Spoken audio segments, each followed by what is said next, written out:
Malungkot si Stephen Curry mga idol. Nakakapanlumo na pangyayari kay Jimmy Butler. Namilipit si Jimmy Butler sa sobrang sakit. Napabilib si Stephen Curry kay Jalen Green at si Draymond Green naman. Mainit na mainit ang ulo, napikon mga idol. Nagkabatuhan ng tuwalya. Game 2 na ng Warriors-Rockets series. Napaka-aggressive ni Jalen Green sa simula ng first quarter. Gustong bumawi matapos ang 7-point game performance niya sa Game 1. 3-pointer din ang sagot ni Stephen Curry. Nakababa sa depensa si JG. Sa high post, Dillon Brooks naiskoran si Jimmy Butler sabay stare down sa bench ng Warriors. Better ball movement for the Houston Rockets kaya umabot ng double figures ang kanilang lead sa first quarter. Hindi naman makapaniwala si Stephen Curry at nagreklamo pa sa official ng ma-turnover siya. 5 points sa opening frame at may 3 turnovers. Hindi magandang senyales sa simula ng laro ni Steph. Sa kabilang match-up, naging physical naman ang bakbakan ni Dillon Brooks at ni Draymond Green. Daming nangyari sa first quarter. Jalen Green nilock si Stephen Curry. Dead ball na, nakikipag-agawan pa ng bola kay Chef Curry. Parang mga manok na nakipagsabong sa isa't isa ang dalawa mga idol. Kailangan nilang mapigilan si Stephen Curry dahil sa Game 1 nagtala ng 31 points si Stephen Curry. Kumawala si Jalen Green. Napakabilis ng atake, hindi na nakasabay pa si Jimmy. 7 points sa first quarter si Jalen Green with 4 assists. Sigurado namang kinabahan ng Warriors fans dito kay Jimmy Butler. Hindi maganda ang pagkakabagsak ni Jimmy. Nasahod siya ni Amen Thompson mga idol. Kung titingnan sa anggulong ito, mukhang tinulak ni Draymond Green. Pero pag sa ibang angle, mukhang hindi naman si Draymond yung tumulak mula sa likod. Just to be fair na rin for Draymond Green at baka siya ang masisi sa pagkaka-injury ni Jimmy Butler.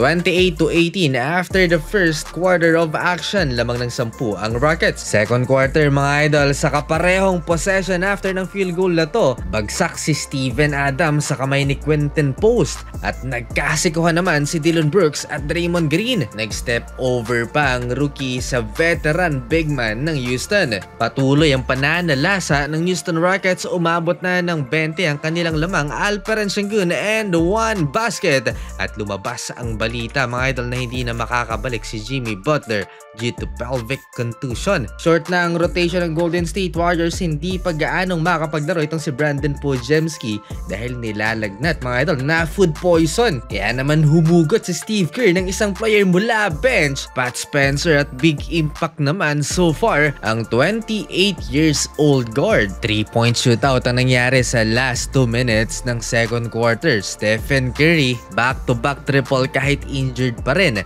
yung right thumb ni Steph. 11 points ang naitala ni Curry sa first half. 9 points naman si Pat Spencer. May 3 din na sagot mga idol si Jalen Green. At eto yung sumunod na nangyari. Agawan ulit sa bola mga idol si Stephen Curry at JG. Pero imbes na mapikon, great sportsmanship ang ipinakita ni Steph sa film guard at pangiti-ngiti pa si Steph sa California native na si Jalen Green.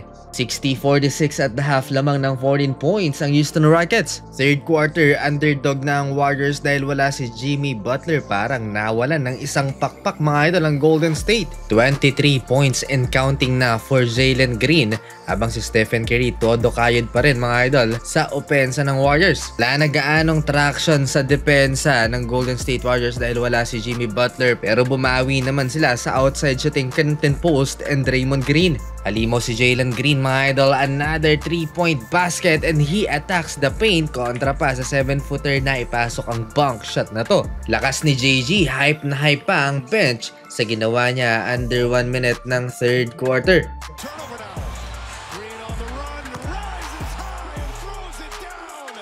3-point shootout pa si Jalen Green at Stephen Curry. 3 ni Steph from the wing and 3-point shot din sa kabilang wing naman si Jalen Green. Pero nag-airball si Stephen Curry sa kanyang huling 3-point attempt. Papatapos ang third frame. 87-71, 16-point Rockets lead. Mukhang nag-sink in na kay Stephen Curry na mahihirapan sila na walang Jimmy Butler. Napabuntong hininga si Steph. Buhay pa ang Golden State Warriors, nagpakawala ng dalawang importanteng tres si Quentin Post. Same spot, pareho sa corner mga idol. 7-minute mark, nagkapisikalan si Jalen Green mga idol.